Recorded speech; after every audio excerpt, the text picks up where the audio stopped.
Et yo les potes, c'est Karou, on se retrouve pour une nouvelle vidéo, plus classique, le format habituel, 3 animes. On avait fait la tier list des openings, après on a fait les armes les plus fortes dans les animes, mais après un exposed. Donc là je vais vous présenter 3 animes avec un héros au sabreur hyper puissant.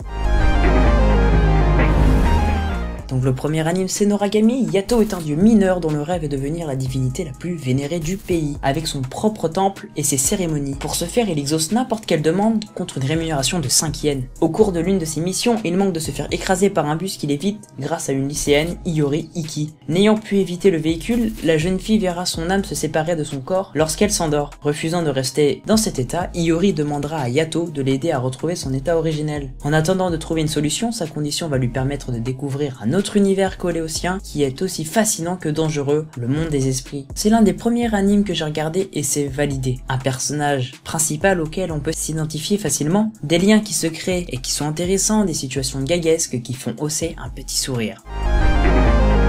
On passe ensuite sur Akamega Kill. Tatsumi, un jeune combattant, se rendait à la capitale dans l'optique de sauver son village. Mais naïf, il se fait dérober tout ce qu'il possède par une mystérieuse jeune fille et se retrouve sans un sou. Heureusement, une autre jeune fille, une noble, propose de l'accueillir chez elle pendant quelques temps. Cependant, la poisse semble coller à la peau de Tatsumi quand un groupe d'assassins débarque pour s'en prendre à sa protectrice, qui n'est pas aussi innocente qu'elle en a l'air. Encore une fois, un de mes premiers animes. Aujourd'hui, là, je sais pas, c'est un thème qui, moi, je regardais ça avant, les gars. Vraiment une pépite cet anime, on ne s'attend à rien à l'issue de ces combats. Genre, on comprend pas ce qui se passe, les gars. Il y a un coup, c'est un combat, ça fait ça, bam bam. C'est très original et ça me fait plaisir. On évolue avec le personnage principal du début de son périple jusqu'à la fin. Que des retournements de situation, ça a rien à voir avec des shonen classiques. Comme je vous ai pu le dire avec des combats, genre, waouh, on est sur le cul, comme on dit. Donc, là, je vous prends quelques secondes, vous demandez de vous abonner à la chaîne, ça fait plaisir. On se rapproche des 200. Ça fait chaud au cœur. Rejoignez le Discord, mettez le petit like, le commentaire, partagez. Aidez tout, là, vraiment, on a besoin de force, parce que là, 7MG monte cette vidéo et je le remercie, abonnez-vous à sa chaîne, elle sera en description et aussi en fin de vidéo et en fiche. Voilà, bonne suite de vidéo.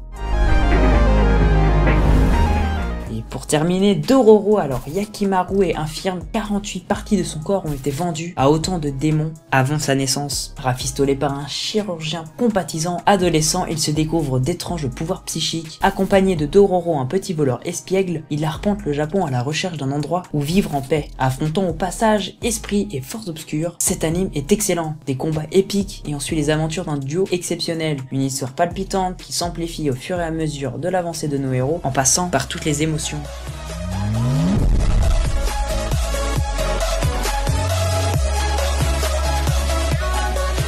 Merci d'avoir regardé la vidéo, ça fait zizir, donc si vous avez aimé, regardez les autres vidéos de la chaîne, et si vous n'êtes pas toujours abonné, abonnez-vous, qu'est-ce que vous attendez, bande d'idiots là?